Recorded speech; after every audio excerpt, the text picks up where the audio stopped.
I'm a 22-year-old female, and I've been dealing with some intense family drama that's left me feeling conflicted and hurt. My mom, Lisa, 45F, has always been a complicated figure in my life. She and my dad, Tom, 47M, divorced when I was just 8 years old. It was a messy split, with lots of arguing and tension that I didn't fully understand at the time. Growing up, I always felt caught in the middle of my parents' conflicts. Even before the divorce, I have memories of them fighting late into the night, their raised voices carrying through the thin walls of our small house. My dad worked long hours as a construction manager, often coming home tired and irritable. My mom, who was a stay-at-home parent at the time, would complain about feeling isolated and unappreciated. I remember one particular night when I was about 6 years old. I had woken up to use the bathroom and overheard my parents in a heated argument. My mom was crying, accusing my dad of not caring about her or our family. My dad's voice was low and angry, saying something about financial stress and feeling suffocated. I sat at the top of the stairs, clutching my stuffed rabbit, too scared to go back to my room. That image of my parents as adversaries rather than a united front stuck with me for years. After the divorce, I lived primarily with my mom. She did her best to provide for me, going back to school to become a nurse and working long hours to keep us afloat financially. But emotionally, things were often strained between us. Lisa had a tendency to be moody and unpredictable. Some days she'd be loving and attentive, other days she'd snap at me over small things or give me the silent treatment. As a kid, I never knew which version of my mom I'd be dealing with on any given day. I remember one time when I was about 10, I had a big school project due. I needed poster board and some other supplies, but I was afraid to ask my mom for money because she had been in a bad mood all week. When I finally worked up the courage to ask, she exploded, yelling about how I always waited until the last minute and how she couldn't afford to keep buying things for my stupid projects. I ended up using an old cardboard box and some markers we had around the house. My project looked terrible compared to my classmates, and I was embarrassed to present it. That incident really stuck with me, making me hesitant to ask for help or express my needs. My relationship with my dad remained positive, even though I only saw him every other weekend. Tom was always patient and kind with me, making our limited time together special.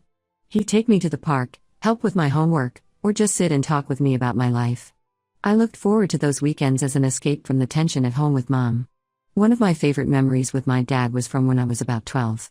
He took me camping for the first time. We spent the whole weekend hiking, fishing, and sitting around the campfire. It was during that trip that I really opened up to him about how hard things were at home with Mom. He listened without judgment, offering comfort and advice. That weekend was a turning point in our relationship, cementing my dad as a source of stability in my often chaotic life. As I got older, the issues with my mom intensified. When I was around 14, Lisa started dating again. She went through a string of boyfriends, some of whom made me uncomfortable. There was one guy, Steve, who would make inappropriate comments about my appearance or try to walk in on me changing. When I told my mom about it, she accused me of being dramatic and trying to sabotage her happiness. That incident created a huge rift between us. I remember feeling so betrayed and alone during that time. I started spending more time at friends' houses, avoiding being home as much as possible. I threw myself into schoolwork and extracurricular activities, anything to keep busy and out of the house. My grades improved, but my relationship with my mom deteriorated further. Throughout high school, Lisa and I fought constantly. She'd criticize my friends, my clothes, my grades. Nothing I did was ever good enough. Meanwhile, she was out partying most weekends, often coming home drunk and berating me for being boring and prudish because I focused on my studies instead of going out. There were times I seriously considered asking to live with my dad full-time, but I worried about abandoning my mom when she clearly had issues. I recall one particularly bad fight during my junior year. I had been invited to a sleepover at my best friend's house, but my mom refused to let me go.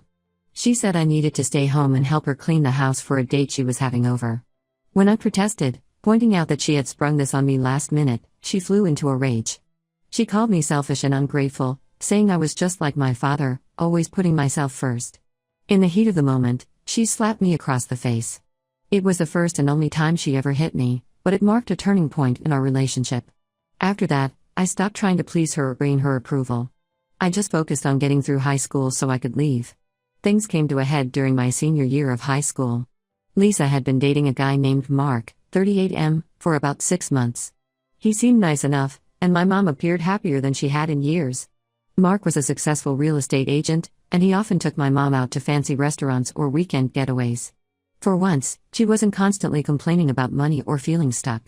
I was cautiously optimistic that maybe things were looking up. But then I discovered something that would blow up our entire family. One day after school, I came home early because I wasn't feeling well. As I walked in the front door, I heard noises coming from my mom's bedroom. Thinking she might be homesick too, I went to check on her. What I saw when I opened the door horrified me. My mom was in bed with Mark's brother, Paul, 35M. I was frozen in shock. Lisa jumped up, wrapping herself in a sheet and screaming at me to get out. I ran to my room and locked the door, my mind reeling. I couldn't believe my mom would cheat on Mark, especially with his own brother. It made me sick. For the next few days, there was intense tension in our house. My mom alternated between ignoring me completely and snapping at me angrily. I didn't know what to do. Should I tell Mark? Should I pretend I hadn't seen anything? The weight of the secret was crushing me. I remember lying awake at night, replaying the scene in my mind and feeling sick to my stomach. I thought about all the times my mom had accused my dad of cheating during their marriage, which, as far as I knew, he never had. The hypocrisy was staggering. I also couldn't help but think about Mark, who had always been kind to me and seemed to genuinely care for my mom. The thought of him being betrayed like this made me angry on his behalf. Finally, about a week after the incident, I broke down and called my dad. I told him everything, sobbing as I recounted what I'd seen. Tom was furious on my behalf. He said I shouldn't have to carry this burden and that Mark deserved to know the truth. With my dad's encouragement, I decided to tell Mark what had happened. The fallout was explosive. I called Mark and asked to meet him in person. When I told him what I'd witnessed, he was devastated. He confronted my mom, who initially tried to deny everything. But when Mark said he was going to ask Paul directly, Lisa finally admitted to the affair. Mark broke up with her on the spot. My mom was livid. She screamed at me, calling me a traitor and saying I'd ruined her life. She told me to get out and never come back. Through my tears, I packed a bag and went to stay with my dad. Lisa texted me later that night saying I was dead to her and she never wanted to see me again. For the next few months, I lived with my dad full-time. He was incredibly supportive, helping me work through my hurt and anger in the aftermath of everything. I finished out my senior year and was accepted to a college about 2 hours away. As difficult as things had been, I was looking forward to a fresh start. The day I left for college, my mom showed up at my dad's house unexpectedly. She begged me not to go, saying she was sorry and that she needed me. But after everything that had happened, I couldn't bring myself to forgive her so easily. I told her I needed space and left for school with a heavy heart. That was 4 years ago. In that time, I've had minimal contact with my mom. She's reached out periodically, usually when she's going through a rough patch and wants support. But I've maintained firm boundaries, not letting myself get sucked back into her drama. College has been a time of healing and growth for me. I've made wonderful friends, excelled in my studies, and even started seeing a therapist to work through some of my family issues. I've also grown closer to my dad, who has become a rock of support in my life. Recently, though, things have shifted. My mom has been persistently trying to reconnect, saying she's changed and wants to make amends. She's been sending long emails and leaving tearful voicemails. Part of me wants to believe her, to have my mom back in my life. But I'm scared of getting hurt again. I don't know if I can ever fully trust her after everything that's happened. So that's where things stand now. I'm torn between protecting myself and potentially giving my mom another chance. Am I wrong for being hesitant to let her back in? Should I try to forgive and move forward? Or maintain the distance I've established? I could really use some outside perspective on this complicated situation. Update 1, it's been about a month since my original post, and a lot has happened. I want to thank everyone who took the time to offer advice and share their own experiences. Your insights really helped me gain some clarity on the situation with my mom. After much consideration, I decided to meet up with my mom in person. We agreed to have lunch at a neutral location, a small cafe in my college town. I was incredibly nervous leading up to it, unsure of what to expect. The days leading up to our meeting were filled with anxiety. I found myself constantly replaying memories from my childhood, both good and bad.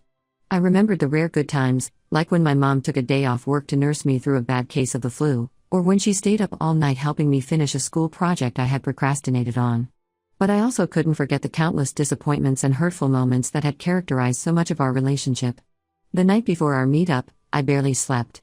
I tossed and turned, imagining all the possible ways the conversation could go. Part of me was hopeful that this could be a turning point, a chance to rebuild our relationship on healthier terms. But another part of me was terrified of being hurt again, of letting my guard down only to have my mom revert to her old patterns of behavior. When I saw my mom, Lisa, I was struck by how much older she looked. The past 4 years had clearly taken a toll on her. Her hair, which she had always meticulously dyed and styled, was showing streaks of gray. There were new lines around her eyes and mouth, and she seemed to have lost weight. She broke down crying almost immediately, telling me how sorry she was for everything and how much she had missed me. It was uncomfortable and emotionally draining, to say the least. We talked for nearly 3 hours. Lisa told me she had been in therapy for the past year, working on her issues with relationships and impulsivity. She said she realized how toxic her behavior had been and how unfairly she had treated me growing up. She also revealed that she had been diagnosed with bipolar disorder, which explained some of her erratic moods and poor decision-making. As she spoke, I found myself remembering specific incidents from my childhood that suddenly made more sense in light of this diagnosis. The times when she would stay up for days, manically cleaning the house or starting new projects. The periods of deep depression when she would barely get out of bed. The impulsive decisions, like the time she spent our rent money on a shopping spree or when she quit her job without having another one lined up. Lisa went on to explain that she had been on medication for her bipolar disorder for about 6 months now, and it had made a significant difference in stabilizing her moods. She talked about the coping mechanisms she had learned in therapy and how she was working on taking responsibility for her actions instead of blaming others. While part of me wanted to believe her, I couldn't shake my skepticism. I've seen my mom go through phases of claiming to change before, only to revert to her old ways. I told her honestly that while I appreciated her apology, I wasn't ready to jump back into a close relationship. I suggested we take things very slowly, maybe starting with occasional phone calls or meetups. Lisa seemed disappointed but said she understood. She gave me a letter she had written, asking me to read it when I felt ready. I haven't opened it yet, I'm still processing everything from our meeting. After lunch, I called my dad to fill him in. Tom was supportive of my decision to meet Lisa but cautioned me to be careful. He reminded me that I don't owe my mom anything and that it's okay to prioritize my own well-being. My dad shared that he had suspected Lisa might have had bipolar disorder during their marriage, but she had always refused to seek help. He expressed hope that she was genuinely getting treatment now, but also warned me not to get my hopes up too high. In the weeks since our meetup, Lisa has respected my boundaries for the most part. She texts occasionally but doesn't push when I take a while to respond. It's a delicate balance. I'm trying to be open to the possibility of reconciliation while also protecting myself emotionally. One unexpected development is that this situation has brought me closer to my half-sister, Amy, 15F. She's Lisa's daughter from a brief relationship a few years after her divorce from my dad. Amy and I were never super close growing up due to the age gap, but she reached out to me recently. Apparently, Lisa has been leaning on Amy pretty heavily, putting her in an uncomfortable position. Amy confided that she feels trapped between wanting to support our mom and feeling overwhelmed by her neediness. She told me about instances where Lisa would call her in the middle of the night, crying and asking Amy to come over. Or times when Lisa would forget to pick Amy up from school because she was in a depressive episode. Hearing Amy's experiences brought up a lot of memories for me. I remembered feeling similarly trapped and overwhelmed when I was her age, constantly walking on eggshells around my mom's moods. I've been trying to be there for Amy as much as I can, offering a listening ear and advice when asked. I've also encouraged her to talk to a school counselor or therapist if she feels comfortable doing so. This situation with Amy has made me reflect on my own role as an older sister. When Amy was born, I was already dealing with so much tension at home that I never really bonded with her. Now, I'm realizing that she might need my support more than ever. We've started having regular video chats, and I'm trying to be the supportive big sister I wish I'd had at her age. So that's where things stand currently. I'm cautiously optimistic but still very wary. My plan is to continue taking things slowly with Lisa, maintaining firm boundaries and seeing if her changed behavior is sustained over time. I'm also focusing on strengthening my relationship with Amy and being a source of stability for her. I'm still grappling with a lot of conflicting emotions: hope, fear, resentment, longing. Part of me wants to believe that my mom has truly changed and that we could have the relationship I've always wanted. But another part of me is afraid of being disappointed again, of opening myself up only to be hurt. For now, I'm taking it one day at a time. I'm continuing with my own therapy, which has been incredibly helpful in processing all of this. I'm also leaning on my support system, my dad, my friends, and now Amy. I'll update again if there are any major developments. Thanks again to everyone who has offered support and advice through this complicated situation. Your words have meant more than you know.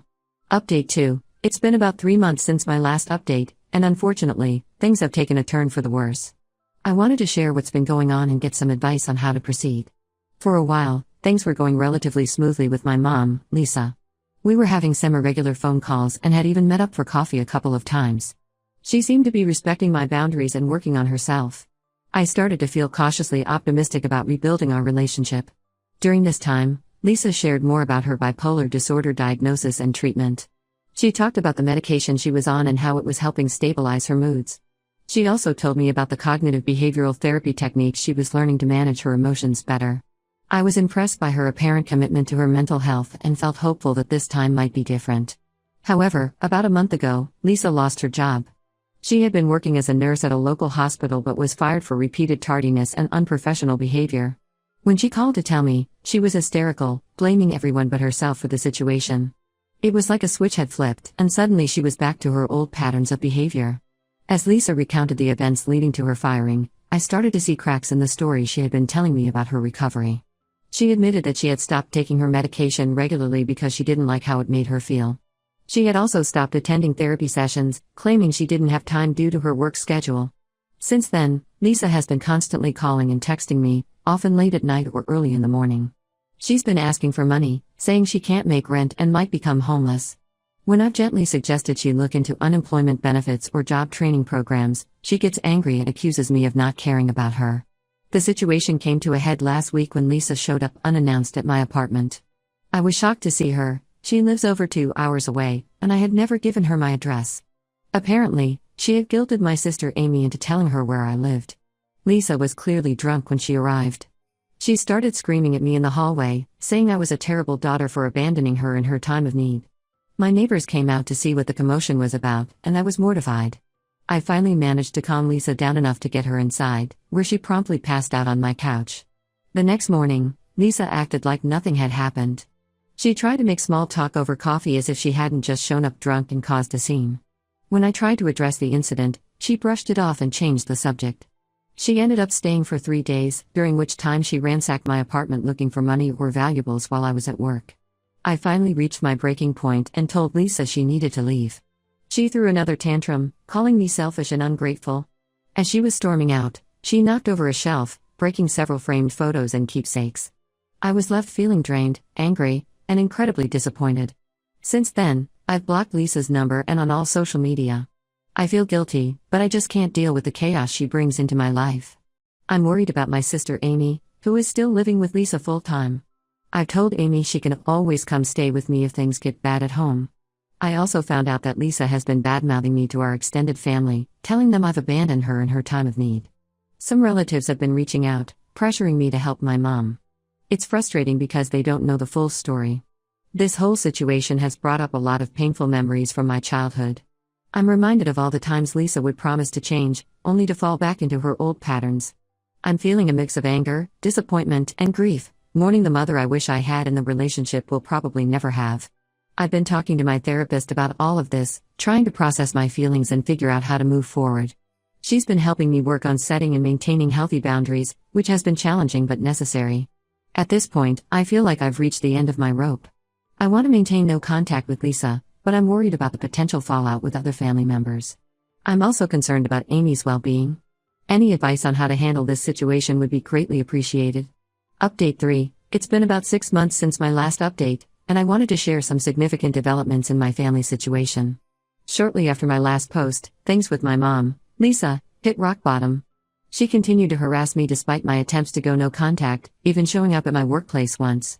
I had to involve campus security to escort her off the premises, which was humiliating and stressful. The incident left me shaken and afraid to go to work for weeks afterward. The final straw came when Lisa somehow got access to my bank account and withdrew a significant amount of money. I suspect she may have stolen some of my personal documents during her stay at my apartment. I immediately froze my accounts and filed a police report, but it was devastating to have to take legal action against my own mother. In the midst of this chaos, my sister Amy reached out to me in desperation. Lisa's behavior had become increasingly erratic and potentially dangerous. Amy confided that Lisa had been drinking heavily and bringing strange men home. She didn't feel safe in the house anymore. Amy described nights where she would barricade herself in her room, terrified of the shouting and crashing sounds coming from downstairs. After a lot of discussion with my dad and consultation with a family lawyer, we decided to petition for emergency custody of Amy. It was a difficult and emotional process, but ultimately successful. The court hearing was one of the most stressful experiences of my life. Lisa showed up drunk and caused a scene, which ironically probably helped our case. Amy has been living with my dad for the past 4 months, and the change in her demeanor is remarkable. She's doing better in school and seems much happier overall. As for Lisa, she didn't take the loss of custody well. She's been in and out of rehab, but doesn't seem committed to making real changes. The last I heard, she had moved in with a new boyfriend and was talking about relocating to another state. Part of me hopes she does move away, as it might finally give us all some peace. On a more positive note, this ordeal has brought me much closer to my dad and Amy. We formed a tight-knit support system, and I'm grateful for their presence in my life. I've been spending more weekends at my dad's house, helping Amy adjust to her new living situation and just enjoying family time. It's bittersweet. I'm happy we're all closer now, but sad about the circumstances that brought us together. I've maintained my no-contact stance with Lisa, which hasn't been easy but feels necessary for my mental health. Some family members still don't understand and continue to pressure me to reconcile, but I'm standing firm in my decision. I've had to distance myself from a few particularly pushy relatives, which has been painful but ultimately for the best.